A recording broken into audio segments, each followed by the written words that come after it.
Meu nome é Sandro, sou da Igreja Batista em Vila Manchester, aqui no Carrão. Minha pergunta é para o Ari. A questão da mulher samaritana, eu percebo que depois que ela teve essa revelação, me parece que ela teve uma virtuosidade para missões também. Eu queria entender um pouco melhor, que ela sai propagando, ela foi impactada com isso. Foi impressionante que Jesus não só recupera o senso de dignidade dela, ele se revela a ela, mas a reação dela, ela se torna a primeira missionária de que temos notícia. Porque ela vai, e ao invés de ser alguém que guarda no coração o que ouviu e vai ponderar, ela já desce convertida, né? Porque ela já vai evangelizando, já vai dizendo, olha, falei com um homem, ele me disse a forma como eu tenho vivido, etc. O que, inclusive, parece mencionar que o João reduziu para ser objetivo no testemunho do que aconteceu. E aí as pessoas, e ela é tão convincente que as pessoas vão. E isso, inclusive, fala dela, porque ela é uma pessoa que não tem medo de voltar-se aos homens e fazer uma pregação mesmo. Impressionante, aquela mulher é extraordinária, era precursora da emancipação feminina. É impressionante. E o que é extraordinário é você perceber como Jesus liberta, né? Porque ele liberta a pessoa de uma situação de opressão e coloca a pessoa de novo como sujeito da sua história, de tal maneira que a pessoa agora não é mais tangida pelos preconceitos que sofre, mas pela vida que recebeu de Deus. Que eu, inclusive, entendo que é a forma de vencer dentro do coração o preconceito. Fora do coração é cadeia mesmo, mas dentro do coração é não ser tangido pelos que tentam diminuir a dignidade do ser humano em questão, mas sempre pensar-se a partir da vida de Cristo que está em nós. A vida de Cristo que está em nós é que nos dá o senso de identidade que nós precisamos. A verdadeira identidade de cada um de nós está nos aguardando em Cristo Jesus. Quando a vida de Jesus entra em nós, a nossa identidade é reconstituída. E aí ela vai sendo trabalhada até que um dia a gente vai receber o nosso verdadeiro nome, que só nós saberemos, que é o auge do trabalho de Deus na construção de cada ser humano, para além do que ele vai fazer com a igreja. Porque hoje, você e eu temos o nome que os nossos pais disseram que nós teríamos. Então, quando perguntaram para o meu pai como eu deveria ser chamado, ele disse qual era o meu nome, Ariovaldo. E eu nem tenho crise com o meu nome, mas conheço um montão de gente que tem, né? Mas foi o pai tinha autoridade e pronto. Mas um dia, fruto desse trabalho de reconstituição e de formação da identidade que o Espírito Santo faz em nós vamos receber um nome que quem quiser saber o meu e o seu nome vai ter de perguntar para a gente, porque só a gente vai saber. Tem uma coisa ainda bonita nessa história que não acaba nunca. Não foi à toa que foi com ela que Jesus foi falar. Podia ter sido qualquer outra mulher do universo, mas Jesus foi falar exatamente com essa mulher que a gente nunca tinha enxergado, mas Jesus enxergou. Ele não trabalha com a nossa aparência, trabalha com a nossa essência. Ele não trabalha com o que a gente faz, mas com o nosso potencial. Jesus ensina como a gente deve olhar para o outro, nunca para a aparência, mas com visão de águia para descobrir a potencialidade, né? Tem muita joia na igreja potencialmente sepultada por causa da aparência que tem. E o problema não é quem tem aparência, é a ausência de visão do líder. Amém. Tem uma pergunta aqui, Alex Rosa, Ari e Neil, qual a opinião para as cotas de 20% para negros em concursos públicos? Sou totalmente a favor das cotas. As cotas são uma indenização. Esse país teve mais de 300 anos de escravidão. Mais de 300 anos de escravidão. A fortuna desse país foi construída por escravos. Algumas das fortunas que até hoje mandam no Brasil são resultado de mais de 300 anos de escravidão. Esses homens e mulheres foram jogados no olho da rua, da noite para o dia. Ninguém indenizou o seu trabalho. Ninguém indenizou a perda dos seus filhos. Ninguém indenizou-os pelos maus tratos, por serem alvo para brincadeiras de tiro ao alvo, por serem carne para brincadeiras de vamos chicotear um negro. Ninguém nunca os indenizou. Depois os lançaram no olho da rua. Eles começaram a vagar de cima e abaixo nas estradas desse país, porque eles não tinham para onde ir. Aí fizeram uma lei da vadiagem, que se o sujeito fosse achado vagando, tinha de ser preso. Eles começaram a construir o que podiam construir para morar em algum lugar, para dizer que tinha uma casinha, numa favela qualquer. Foram condenados à pobreza. Lhes negaram o direito ao acesso mínimo à educação. Entre eles estava o maior número de analfabetos,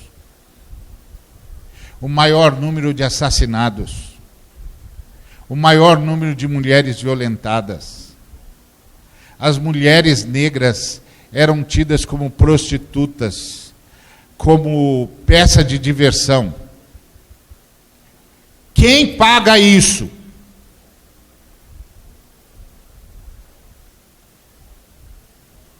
Quem paga isso?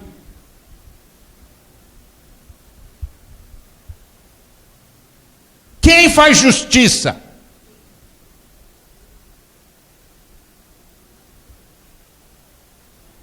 Quem? Então eu sou totalmente a favor. O Estado brasileiro, a nação brasileira deve aos descendentes de escravos. Deve respeito, deve pedido de perdão, deve indenização, deve. É um débito moral. É um débito econômico. E não tem nenhum negro dizendo eu quero ser pago pelo que os meus pais, meus avós, meus tataravós sofreram. Os negros só estão dizendo: abram as portas que vocês fecharam para nós, porque se nós entrarmos lá, nós vamos disputar de igual para igual. Isso é justo.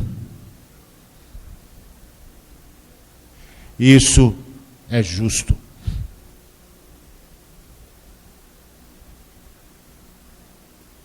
Simplesmente isso é justo. Da mesma forma como tem cotas para quem vem das escolas públicas. É justo. Porque esse país é milionário. Esse país é a 6ª economia do mundo, mas é o país mais injusto das nações modernas. O problema desse país não é falta de dinheiro, é falta de caráter. É falta de vergonha. É por isso que esse país é a meca dos estupradores. Eles aprenderam isso com a escravidão.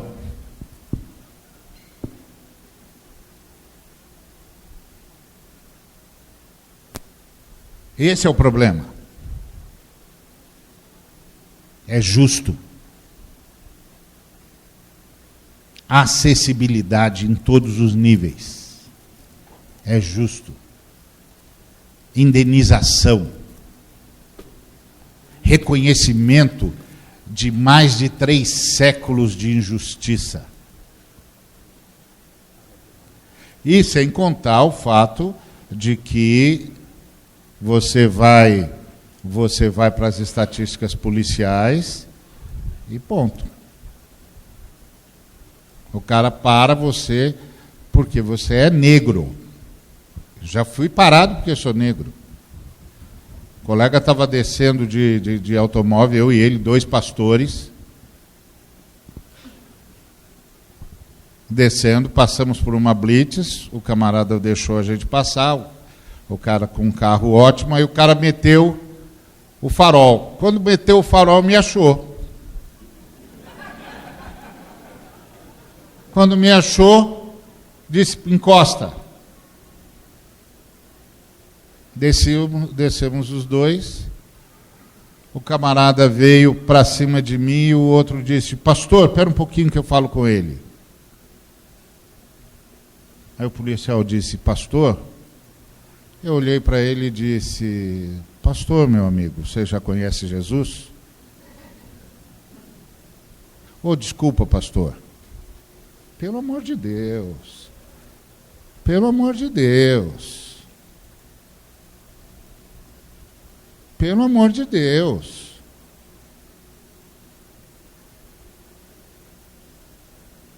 Pelo amor de Deus, onde é que...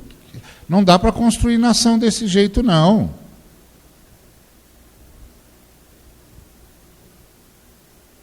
Então é assim, por isso que você viu os meninos que foram expostos lá no Rio de Janeiro, que levaram um tiro na cabeça, que foi exposto nu. Tinha algum menino branco? Mas os meninos brancos também roubam.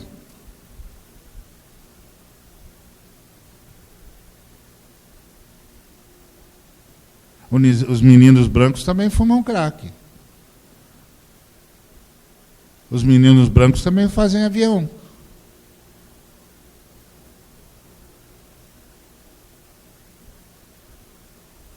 Estava numa reunião com a presidenta da República e tinha um camarada na mesma reunião que eu estava, discutindo sobre as movimentações.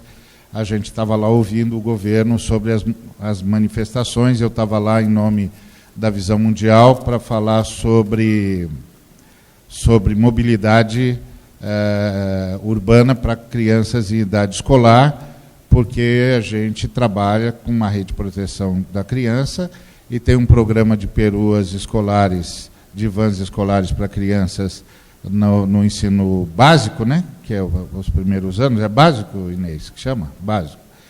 E aí tem uma política de vans para esses meninos, porque alguns deles andam quilômetros para ir para a escola.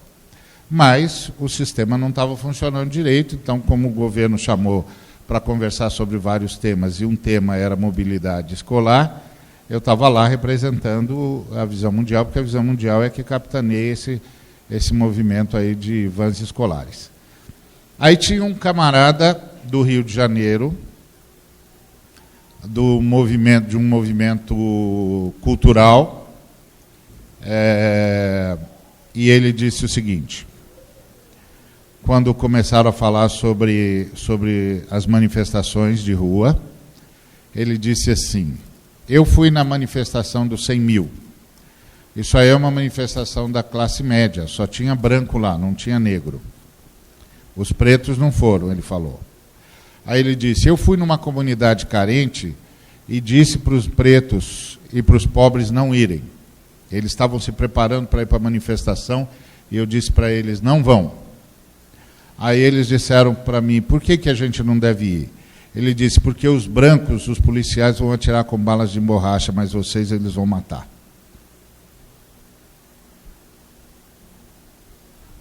E aí eles disseram, é verdade, eles vão nos matar. Então fica aí, porque isso aí é uma festa de branco. São os brancos que estão revoltados. Esse é o país que nós vivemos. Esse é o país que nós vivemos. Aí você vai para a igreja e você vê que a maioria da igreja é feminina e preta. E a liderança é toda branca.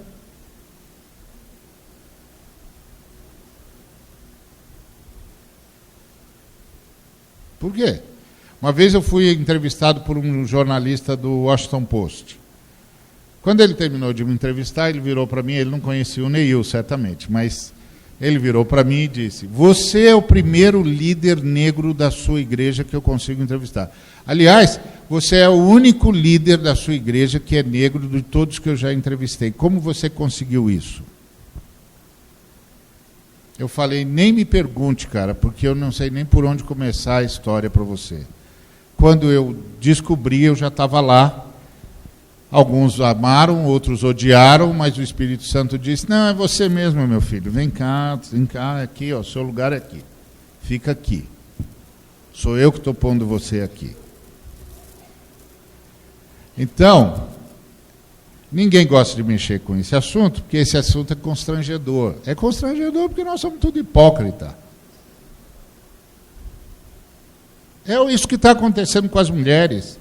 É isso que está acontecendo com os homens. Está cheio de mulher dentro da igreja apanhando de marido. Quando é que nós vamos mexer nisso?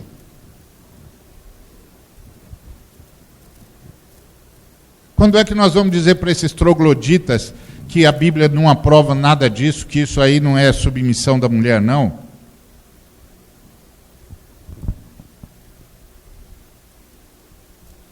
Então, irmãos,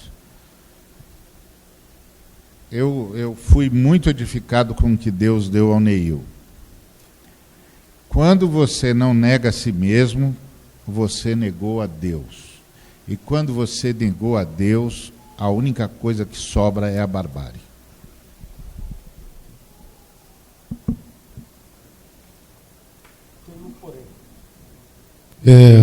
Eu nunca tinha analisado a questão das cotas nessa perspectiva histórica. Estou com vergonha. Eu acho que eu vi a questão das cotas como a sociedade vê. Nos lugares por onde eu passei, já discutimos isso em universidades.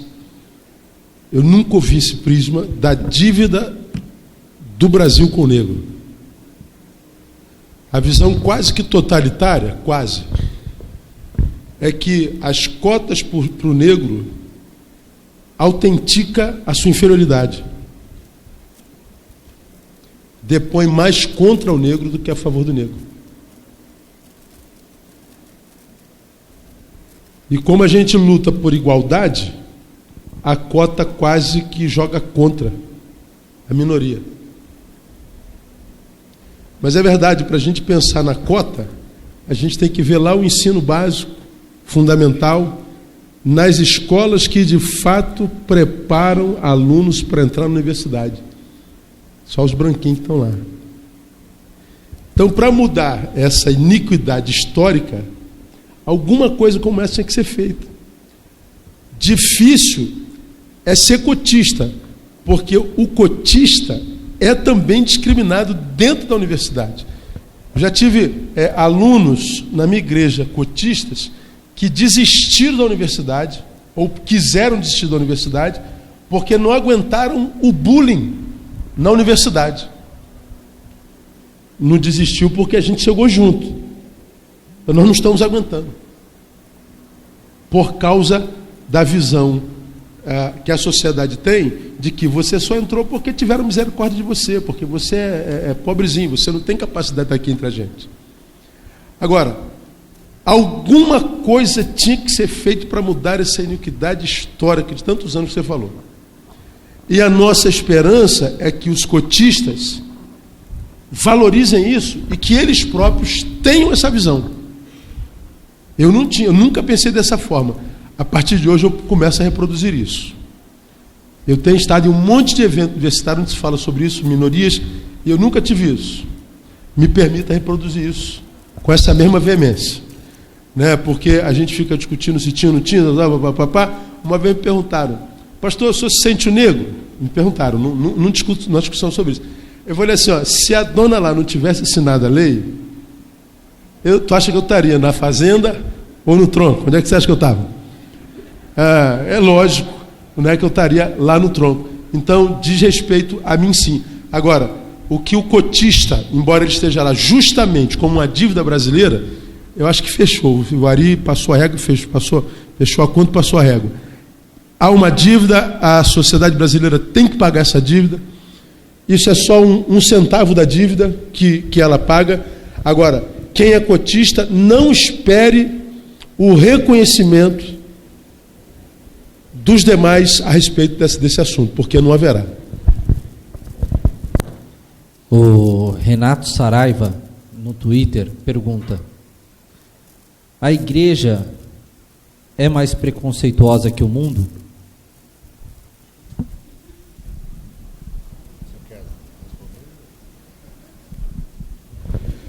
Na minha concepção, 1000 vezes.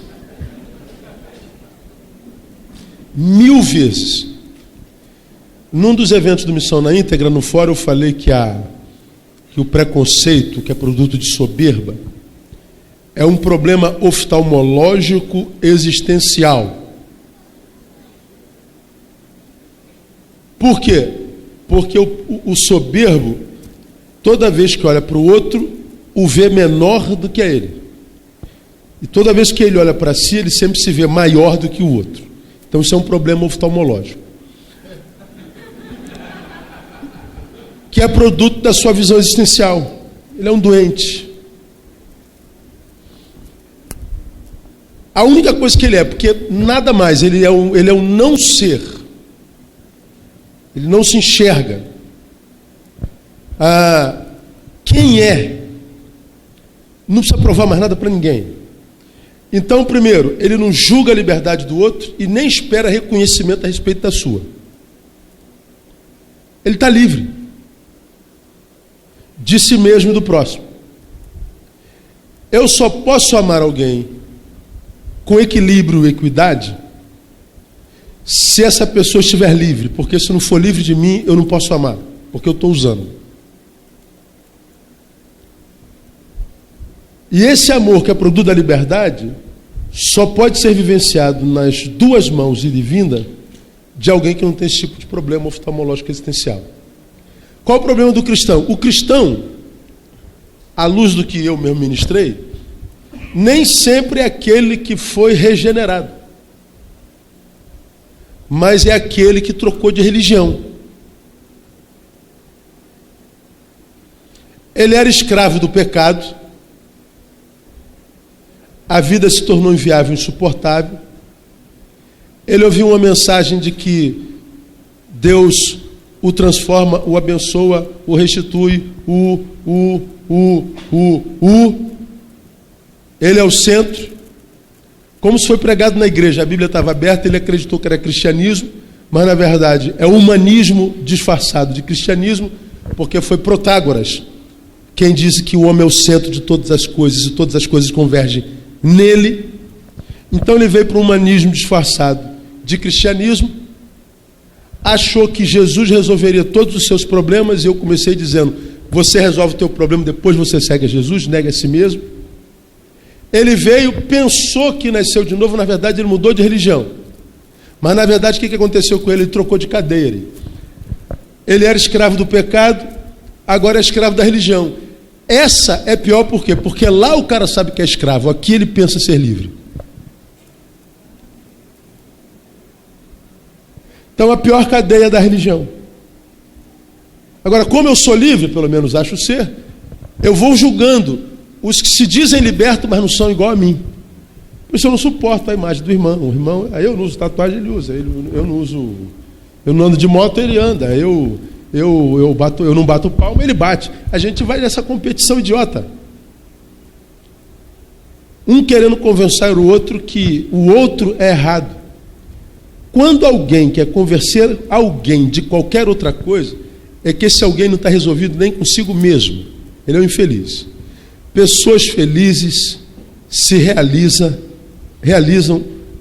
vendo outras pessoas felizes. Uma pessoa feliz quer ver todo mundo bem, cara. E se ele não puder ajudar essa pessoa a ficar bem, ajudá-la a ficar mal com o seu juízo, nunca vai fazer. Nunca. Então, na igreja é um ato de juízo terrível.